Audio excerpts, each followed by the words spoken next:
kemudian membuat aturan hukum 20% kayak gitu? Itu kan sebetulnya, halo, Anda mau kader Anda atau Anda mau merentalkan partai Anda? Partai rental biasanya kita bicara dengan teman-teman ini ya, atau memaksakan menjadi koalisi brutal kayak gitu kan, di dalam konteks between quote ya ini ya, rental brutal between quote. Karena apa? Karena partai politik hanya menjadi election vehicle saja. Jadi jangan menggunakan argumen pelaksanaan pemilu oleh KPU, Bawaslu, DKPP dalam konteks ini, karena itu mudah sekali dan sudah diberi contoh tahun 2004 dengan 2 kali putaran dan pilpres dan pileknya dipisah. Jadi saya pikir ini juga sangat penting. Kalau dibandingkan harganya jadi mahal, enggak, kita dulu 7,2 triliun 3 kali pemilu, kotak suara bilik suaranya dipakai sampai 13 kali pemilu, itu pun tidak rusak tapi dibuang diganti kotak kardus. Jangan sampai karena dengan menggunakan kotak kardus isinya pilpres kardus juga.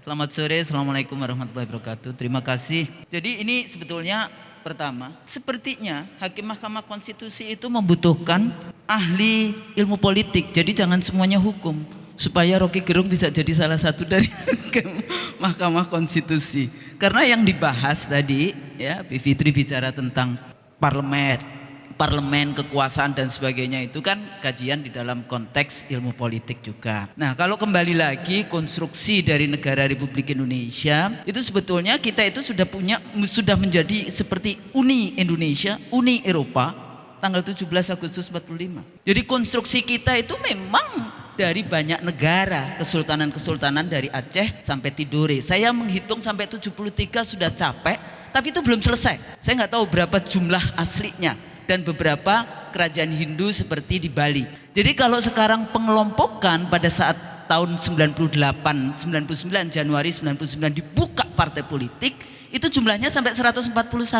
Yang ikut itu 48. Nah ini jadi konstruksi dari masyarakat dan negara Republik Indonesia itu penting untuk difahami supaya kita jangan kemudian dipaksa-paksa dengan 20%. Tadi saya tanya sama Bung Rocky, kalau 100% menjadi 0, leher yang dipotong kayak gitu. Kalau sampainya nggak sampai 0 tapi 20% apa yang dipotong katanya kayak gitu. Nah ini juga pertanyaan.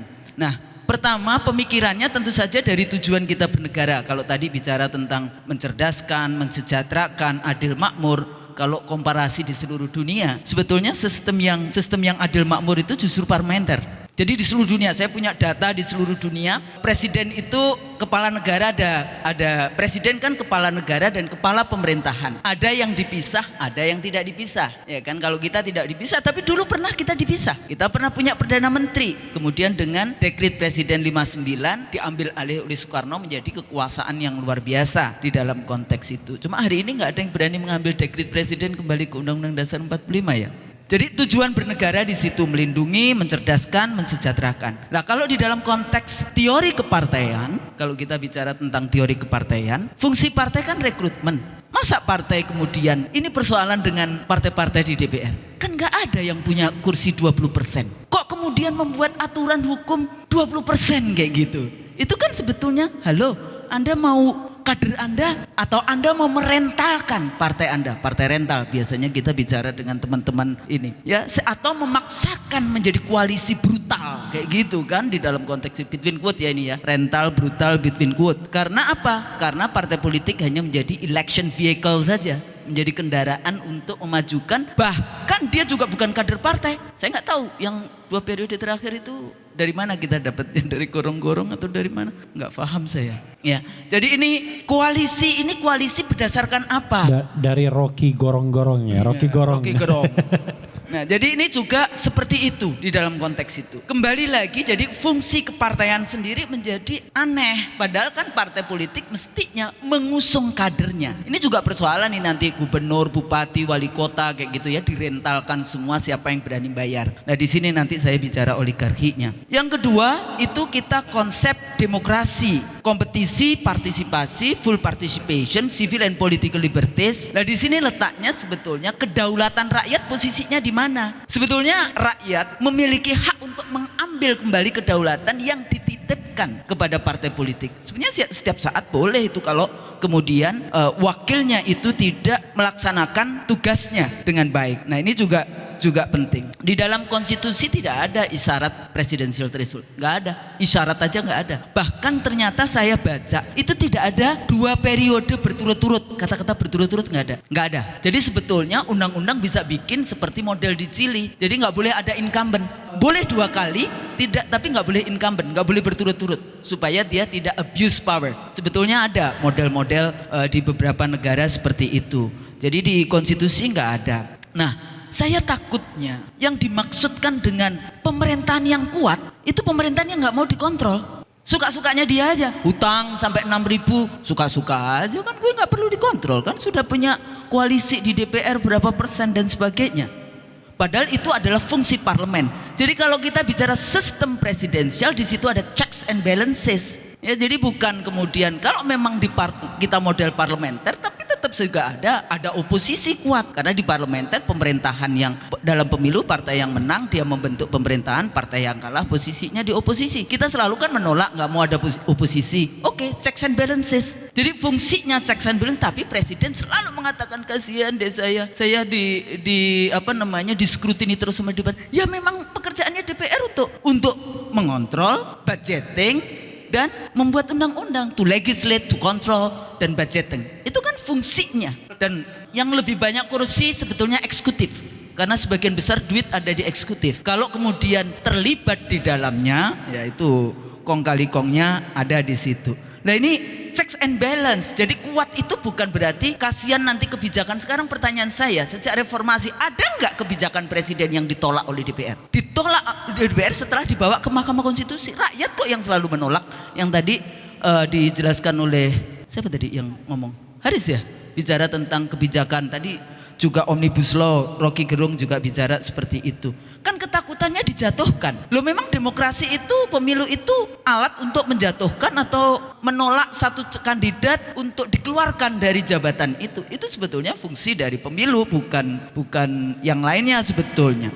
Jadi prinsip demokrasi sirkulasi elit dengan model kuota threshold pencalonan, ya, jadi sebetulnya yang ada dalam konstitusi adalah kalau Anda mendapatkan 50% plus 1 di atas 50% provinsi atau 18 provinsi, dan tidak boleh ada yang mendapatkan di bawah 20%. Yang kemarin ada ya yang dapat di bawah 20%? Ada. Enggak ada putaran kedua. Emang ada putaran kedua? Kan putaran kedua cuma di 2004. Yang kemarin ada yang di bawah Sumatera Barat, kan kurang cuma 18%. Nah, itu bagaimana secara konstitusi itu teman-teman yang bicara konstitusi. Kalau di politik itu sebenarnya nggak legitimate dalam konteks itu. Praktek di dunia tidak ada yang namanya mengusung presidensial threshold, itu nggak ada dalam konteks itu. Presiden diangkat ada, ya kan, ada presiden kalau diangkat oleh parlemen. Kita dulu kan juga begitu, MPR mengangkat presiden. Tapi kalau yang adil makmur itu seperti itu. Ini ada persoalan praktek politik. Yang ketiga terakhir ya, parpol besar tidak suka dengan kompetisi. Ya, jadi anti kompetisi. Sayangnya dulu di dalam membuat amandemen itu ternyata kelompok anti rakyat yang monopoli. Ya kan, akhirnya sebetulnya dalam amandemen itu di situ anti rakyat kayak gitu ya. Nah, yang kedua ke arah swastanisasi, model privatization dalam konteks liberal itu lebih dominan. Kenapa? Saya tuh berpikir kenapa sih kok nggak mau dikurangi ini? Karena para bandar itu tidak mau bikin yang namanya membiayai banyak calon. Kalau dia membiayai cuma 2 calon kan cuma sedikit. Padahal rakyat kan bisa membiayain sendiri, nggak perlu kok. Ada yang kemarin dibiayain rakyat tapi lupa juga ada dalam konteks itu. Tapi kan peran oligarki ini sangat kuat. Undang-undang omnibus itu oligarki itu. Udah jelas kok siapa yang drafting undang-undangnya. Kalau di dalam undang-undang pemilu, saya nggak tahu pasalnya berapa, kalau ini kan pasal 222. Itu kan sumbangan dari company cuma 25 miliar. Kan ada bandar yang membiayain sampai triliunan. Tapi gimana KPU? Nah ini juga persoalan membatasi persaingan. Mereka nggak suka, jadi persaingan dibatasi dengan segala cara. Ada teori nggak pakai teori-teorian. Mau teori ilmu politik, hukum tata negara, yang penting gue maunya 20%. Padahal nggak ada yang partai politik yang punya. Kalau saya di partai politik kayak gitu, ketua partai politik, saya katakan partai kita berapa persen? Misalnya 19%. Nah dia punya kepentingan partai supaya dia bisa mengusung dirinya sendiri untuk menjadi calon presiden. Ini kan nggak ada 20%. Kalau nggak ada, untuk apa bikin 20%? Memaksa koalisi, tapi koalisinya koalisi yang nggak enaknya seperti biasanya agak sedikit ini ya one night stand lah, seperti itu. Ini jadi persoalan kayak gitu kan. Terakhir, jadi sebetulnya kita mau kemana? Mau kemananya pemilu serentak, pilpres legislatif, itu juga akhirnya legislatif nggak penting, apalagi di PD ya Pak ya. Karena kalau semua orang bicara tentang ini kok, tentang pilpres kok, untuk apa? Pemilu serentak. Akhirnya biayanya mahal. Di situ juga ada dikatakan, oh kalau 20% nanti KPU-nya di dalam penyelenggaraan. 2004 2 putaran. Waktunya di dalam proses-proses 2004 bisa melakukan dengan 2 putaran. Legislatif dipisah dengan pilpres 1, pilpres 2. Dulu gampang sekali menentukan tanggal itu. Tanggal berapa harus ada suksesi? 20 Oktober. Kita mundur. Kalau dua calon itu berapa waktunya dibutuhkan? Kita ketemu tanggal 20 atau 17 September, sehingga dia butuh 1 bulan sebelum tanggal 20 itu sudah ada presiden baru. Putaran kedua kita hitung lagi, jadi putaran pertamanya kapan? 5 Juli ketemunya. Kemudian legislatif itu membutuhkan berapa lama? Maka kita ketemu 5 April ya waktu itu. Nah jadi sebetulnya itu very technical, dan kalau technical nggak ada urusannya dengan konstitusi dan hak kedaulatan dari rakyat. Jadi jangan menggunakan argumen pelaksanaan pemilu oleh KPU, Bawaslu, DKPP ya, dalam konteks ini, karena itu mudah sekali dan sudah diberi contoh tahun 2004 dengan 2 kali putaran dan pilpres dan pileknya dipisah. Jadi saya pikir ini juga sangat penting. Kalau dibandingkan harganya jadi mahal, enggak, kita dulu 7,2 triliun 3 kali pemilu, kotak suara bilik suaranya dipakai sampai 13 kali pemilu, itu pun tidak rusak tapi dibuang diganti kotak kardus. Jangan sampai karena dengan menggunakan kotak kardus isinya pilpres kardus juga. Saya pikir itu mudah-mudahan berguna. Assalamualaikum warahmatullahi wabarakatuh. Pertama tadi ya argumen tentang posisi partai politik. Sebenarnya bangunan kita mau membangun partai politik itu seperti apa? Kompetisinya sehat atau kompetisinya tidak sehat. Tapi untuk diingat bahwa dalam demokrasi itu pasti Messi. Ini kadang-kadang orang mau demokrasi tapi mau tentara modelnya kayak gitu kan. Nah demokrasi itu pasti Messi, tapi Messi-nya di omongan, bukan menggunakan kekerasan. Competition excluding the use of force. Nah ini penting untuk difahami supaya apa? Supaya jangan kita maunya demokrasi tapi seluruh kebijakannya sebenarnya otoriter. Yang kedua, partisipasi di mana warga negara itu, hak kedaulatan warga negara itu yang tertinggi. Legitimasi itu ada di warga negara, dan warga negara itu punya hak untuk mengambil kembali kedaulatannya kalau yang dipilih itu tidak comply with gitu ya dengan apa yang ada di dalam konstitusi. Yang ketiga, bangunan, kalau tadi sistem pemerintahan maupun sistem presidensial ya yang pengennya kuat, persoalannya partai politik kita ini sudah disandra, bahkan elitnya itu disandra, saling sandra antara oligarki politik dengan oligarki ekonomi. Kalau kemudian ditambahkan lagi tidak ada ruang untuk kompetisi dengan partai politik mengajukan kadernya, siapapun partai politik yang ikut pemilu dapat mengajukan kadernya. Nah ini sebetulnya sangat penting. Kenapa? Karena dalam teori apapun yang namanya rekrutmen jabatan-jabatan politik yaitu partai politik. Nah kemudian kalau ada yang perseorangan boleh-boleh saja karena itu bagian dari kita berdemokrasi. Jadi kalau demikian maka sangat penting untuk ya kembalikan lagi hak untuk presidensial threshold kosong saja. Bahkan tidak harus, ini juga lucu, 20% tadi dari pemilu sebelumnya.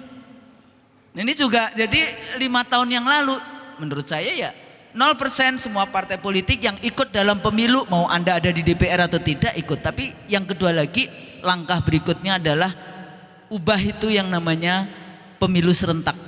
Karena tidak, itu mahal harganya, karena rakyat tidak berpikir tentang legislatif, dia hanya berpikir pilpres, dan akhirnya money politicsnya itu satu paket, legislatif dan pilpres. Kalau seperti itu maka kita tidak akan menemukan apa-apa, bangsa menjadi bangsa yang terbelah karena oligarki ekonominya, dia tidak mau membiayai 2 periode dengan 5, 6, 7, 8 calon, dan rakyat tidak memiliki pilihan kalau hanya cuma 2, selalu diarahkan menjadi 2 dan 1 putaran.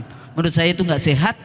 Kalau tidak sehat maka kasihan bangsa ini menjadi tercabik-cabik dan kita tidak akan kemana-mana. Saya pikir kita kembalikan lagi kepada konstitusi dan bagaimana para pendiri bangsa waktu itu, termasuk perempuan di situ. Kalau BPUPK ada 62, ada 2 perempuan, ya kayak gitu. Jadi founding fathers and mothers bangsa ini, coba dibaca kembali pikiran-pikiran mereka yang luar biasa. Saya pikir itu aja. Makasih.